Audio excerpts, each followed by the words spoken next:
Hi class, what we're going to do today is we are going to do an experiment and investigation 3, springs and energy. So the first experiment that we're doing is going to be, let me open up my book creator pages.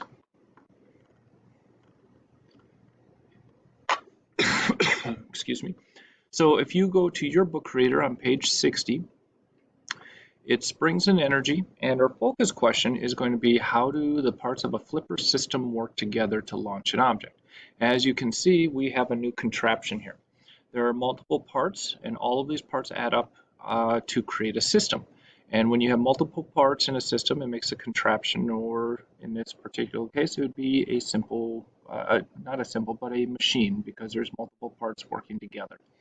What we're going to do is I'm going to teach you these things and show you what to do. Um, I don't. I think there's some options if you're at home that you can go online and find like a.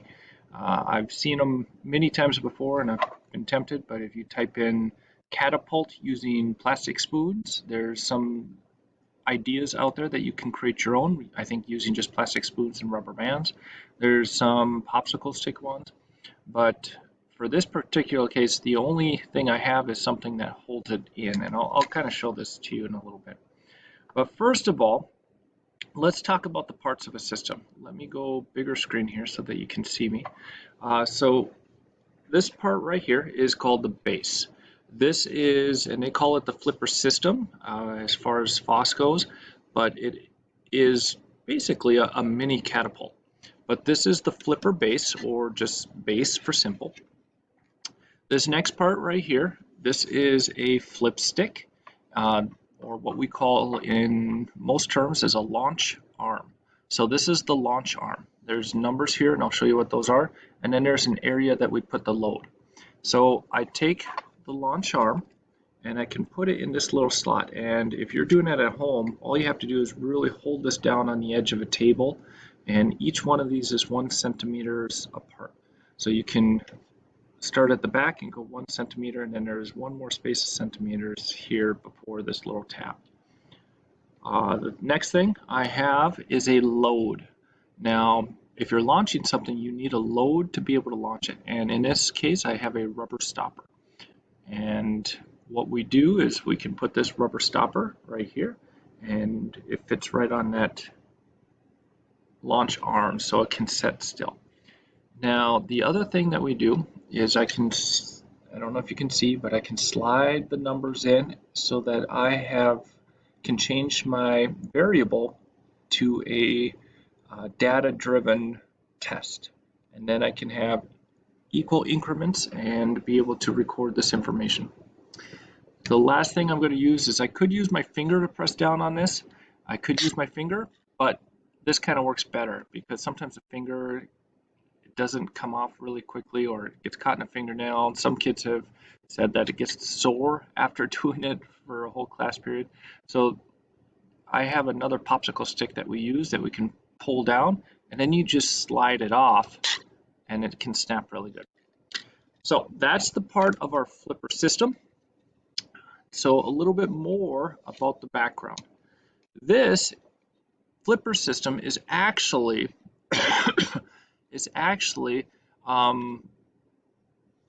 all because of this right here. This is what we call is a leaf spring. A leaf, kind of like the leaves on a tree. And I think they call it a leaf spring. My only guess would be that if you look at it this way, it's got the decorative, but this is flat. So it's flat on the side, just like a leaf would be. Now, the most common type of springs that we are used to are coil springs. And I don't know if you can see it in a spring scale, but you can see there's a spring inside that curls round and round. And as you know, whenever we pull down on a coil spring, it compresses the spring. And if I release on a spring or let it go, it snaps up.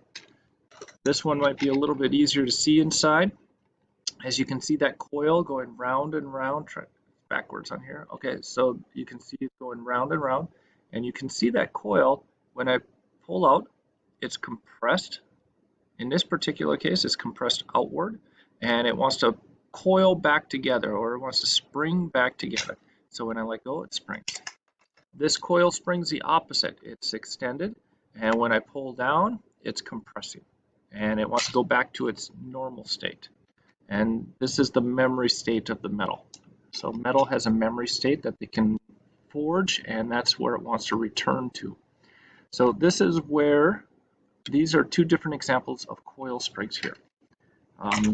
This is another one here. This is a coil spring that's extended. When I compress it, you can see that the little guy, there he goes, wants to pop out. So the idea of a coil spring is pretty normal to people, but when we think of this one, we think of the leaf spring or the flat spring. And when I press down, I am compressing on a spring, and that is storing potential energy into it. So now that I have potential energy, if I let go, it turns to kinetic energy. And therefore, the energy will transfer from the stick to the stopper and the stopper will fly into the air. Okay, so that is an energy transfer, but it's also going from potential to kinetic. And we could even talk about this, how it goes from kinetic up in the air, potential, when it gets to the peak, and then it's going to go back down and turn into kinetic again. So that is the basic setup. What we have to do, let me get back to my book creator here.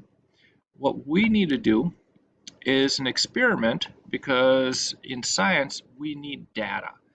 Because if I were to say on this spring scale, if I were to say, where are you going to get the greatest compression, or how do I make the stopper fly the highest distance in the air, I need to collect data to prove it. Because it's one thing to say, well, if you just move it this way or that way, it's going to get a better result. But in science, we need data to prove it. We have to have the data. So we are going to try and using the variables. And this very first test, we are going to adjust the launch arm. So that's the numbers on here where we're going to slide them in and out. And we're going to see, does a longer flip stick or launch arm create more distance, or a shorter one? And that's what we're going to test. So this first one, I'm just going to do like a sample of each one, and then I will give the data later in a picture. I'll take of all of it just to shorten the time here, and you can copy the information down later. But right now, if I were to put, and I can't quite show me and this at the same time on the table, but if I were to put this down here, I have my launch arm, and I'm starting off with 1. So 1 is my first distance. Let me get this closer to me, and then you can kind of see it. Then what I need to do is I need to get my meter stick. So I'm going to put my meter stick here. Try to back this up a little bit. I'll make this bigger so that we can see a little bit more, or at least I can. So I have my meter stick here, and I'm going to measure how high the rubber stopper goes based on my launch. So this is set at number 1. If I press down, I have to press a little bit harder on this one. I can feel it. But so I have a feeling this is storing more potential energy because I'm working harder at pressing this down. So let's do a quick little test. It went all the way up here when I saw it. Now, you might have better eyes than me, but that's where I think I saw it go. And that was 27 centimeters. 27 centimeters. So I would go back to my book journal and write down 27 on that data sheet.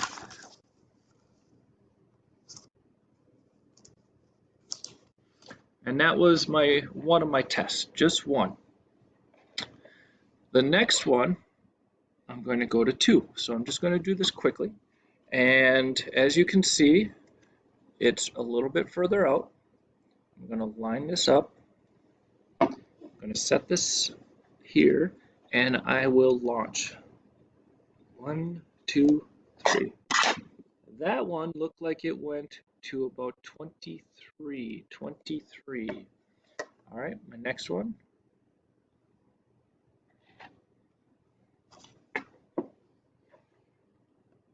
This is on launch arm position 3. Launch arm position 3. It's going further out. Let's see. This one went about 17. 17. So I went from 27 to 23 to 17. It keeps going down. It seems like it doesn't fly as high the further the launch arm goes out. Let's test it again.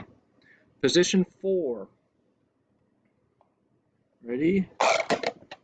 That one went about 14, if I saw that right. 14. Okay. And position 5.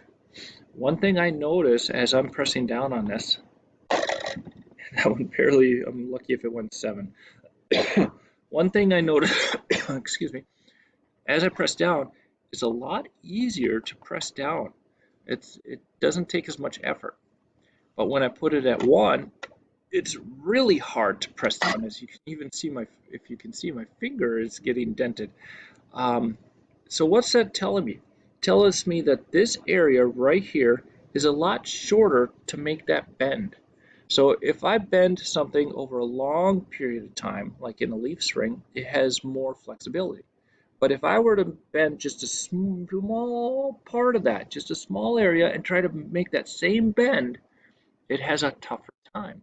And therefore, it's going to take more pressure, or in the spring case, it's going to take more compression to press down on it.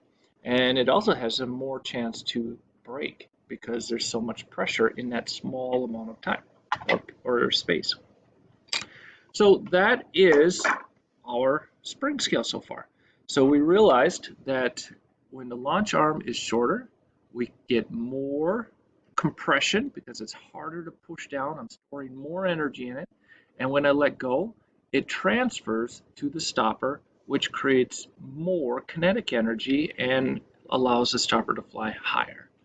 Now, I'm going to put, I did some data on this last year, so I'll just use that data. I'm going to take a screenshot of my data from last year, and I'm going to post it. It's similar to what I just did today. Sometimes just the difference in a flip stick will be changing the amount of data. So if I have a better flip stick, it might fly higher, just like some woods. Some woods are stiffer and will cause more of that spring. Some woods are softer and don't spring as much. They're a lot weaker. So I will post that data and you can record it into your books. You will also need to create a 2-coordinate graph. A 2-coordinate graph. This is reviewing your skills from before. You need to graph the mean data into Book Creator.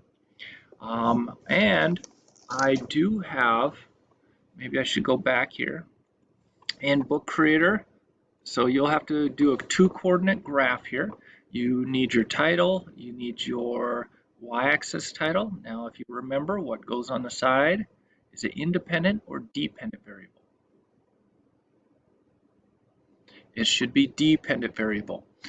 What goes on the bottom is the independent variable. And if you remember, independent means I know. I knew this information, I knew this variable, I adjusted this variable, and I set those things. So what did I adjust? I adjusted the launch arm length. That should be on the bottom.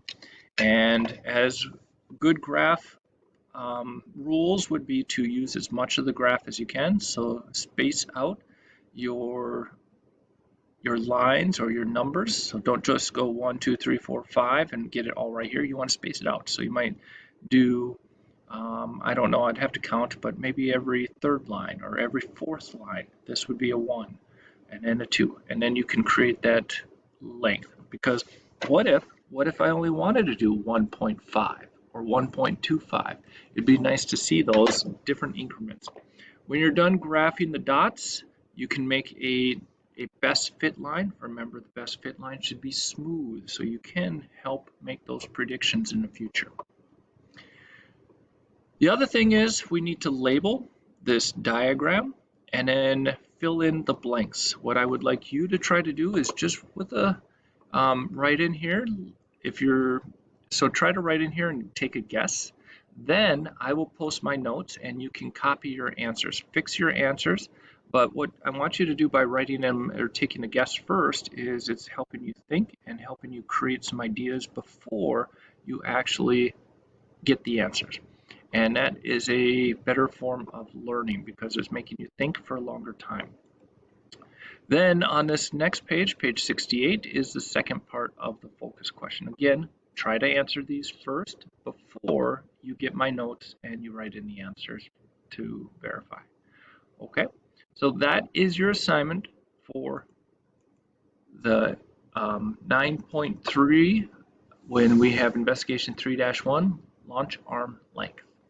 All right, have a good day.